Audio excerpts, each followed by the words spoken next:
हरीच्या आलो जागरणा. तुकाराम महाराज म्हणतात मी हरीच्या जागरणाला आलो. मग सावध होणं म्हणजे काय?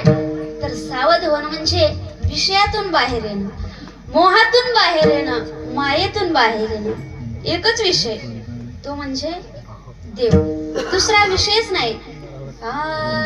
विषय तो त्यांचा झाला ना.